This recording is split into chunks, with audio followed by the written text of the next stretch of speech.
Hello everyone, welcome to the third part of heart valve disorders. Today we're tackling mitral valve disease. So don't forget to like, share and subscribe to our channel for more heart healthy content. Let's get into it.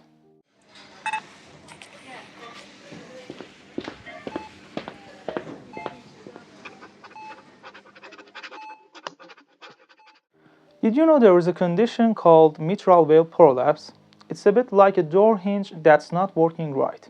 Most of the time it doesn't cause any fuss, but in rare cases it can lead to serious trouble, even sudden death.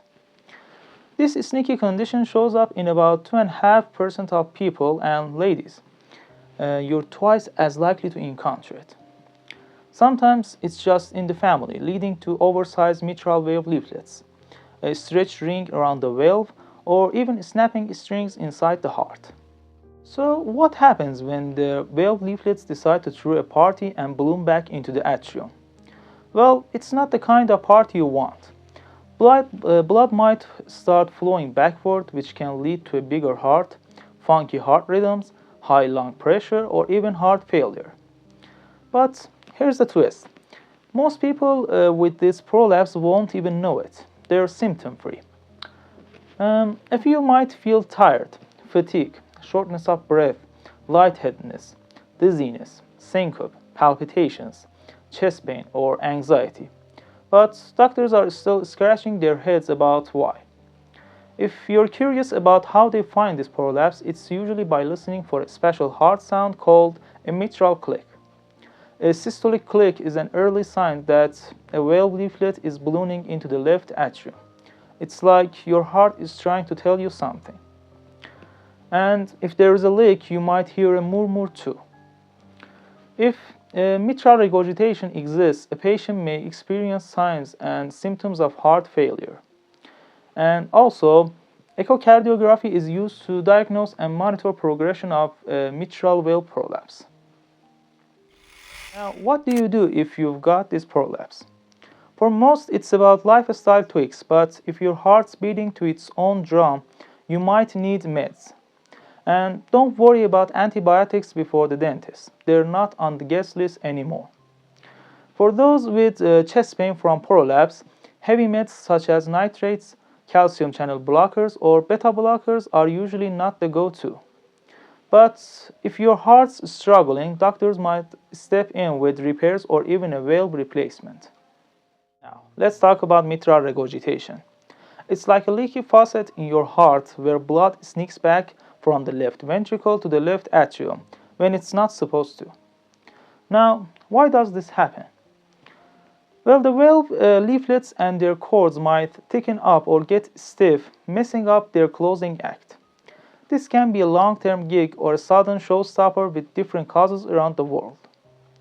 In places like ours, it's often due to the valve getting worn out or the left ventricle getting a bit ischemic. That's a fancy way of saying it's not getting enough blood. Elsewhere, rheumatic fever is the usual suspect. But wait, there's more. The left atrium and ventricle can get overstretched, leading to snapped cords or ruptured leaflets. And if an infection punches a hole through the leaflet, that's acute trouble right there. Other heart villains like lupus, cardiomyopathy, or a heart attack can pull or push the valve parts out of whack, causing this backflow drama. These conditions are often referred to as functional or secondary mitral regurgitation. Look, mitral regurgitation can happen if there is a problem with the valve's flaps, or as we say, leaflets, or the cords that hold it in place. I mean, chordae tendineae or annulus, the ring around the valve, or papillary muscles. Leaflets can become too short or tear. The cords can stretch or break. Annulus can get stretched out if the heart gets bigger or hardened with calcium. And the papillary muscles can tear, stretch, or move out of place if the heart wall changes, like after a heart attack or if the heart gets bigger. No matter what causes it, the result is the blood leaks backward into the left atrium of the heart when it should be moving forward. With each heartbeat, more blood than normal gets pushed back into this chamber from the left ventricle, which is already getting blood from the lungs. This extra blood makes the atrium stretch and get thicker and bigger over time. Eventually, this can block blood coming from the lungs into the atrium, making the lungs full of fluid and putting extra pressure on the right side of the heart. When the heart relaxes between beats, the atrium dumps all this extra blood into the ventricle, making it work harder and get thicker and bigger. In the end, the ventricle can't pump blood as well as it should, leading to heart failure. Most people with chronic mitral regurgitation might not even notice anything's off. But if it hits suddenly, watch out for breathlessness, tiredness, and a weak feeling that comes on strong. Doctors usually catch this condition by listening for an whooshing murmur in the heart, best heard at the apex or spotting it on an echocardiogram. And about treatment, it's all about managing symptoms, especially if the lungs get congested. Medications for heart failure come into play, such as a ACE inhibitor or ARBs, direct atrial dilators, and beta blockers, and sometimes the valves need a bit of surgical TLC, like mitral valvoplasty or valve replacement to get them back in shape.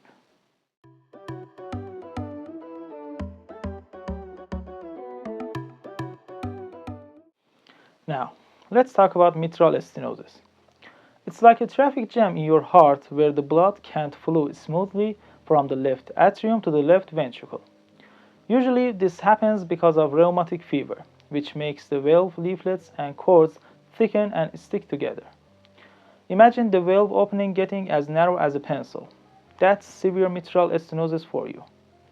Now, what does this mean for the heart? Well, the left atrium has to work overtime, and over time it gets bigger and stronger, but not in a good way.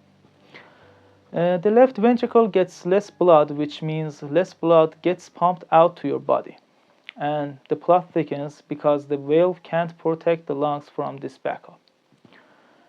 The right ventricle has to pump against high pressure, which can lead to its failure.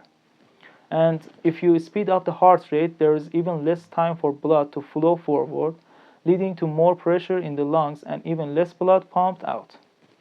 Therefore, as the heart rate increases, cardiac output further decreases and pulmonary pressure increases.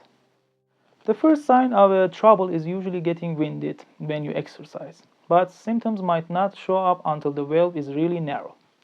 You might feel tired and have less pee for exercise, cough or wheeze because of pressure on your airways, and in severe cases you might cough up blood, feel your heart racing, have trouble breathing at night, or keep getting chest infections. And if the left atrium gets too big, it might start beating irregularly. Doctors can hear a special murmur in your heart if you have mitral stenosis, and they might find that your pulse is weak or irregular. They use echocardiograms and other tests to figure out how bad it is. To prevent mitral stenosis, it's all about stopping rheumatic fever in its tracks with antibiotics if you get a group A streptococcal infection.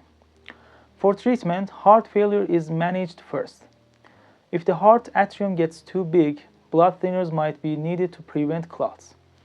And if the heart rhythm gets wonky, doctors might try to restore normal sinus rhythm or use meds like beta blockers, digoxin, or calcium channel blockers to control it, along with blood thinners to prevent strokes. And if you've got severe mitral stenosis, you might need to take it easy and avoid things that make your heart work too hard, like strenuous activities, competitive sports, and pregnancy.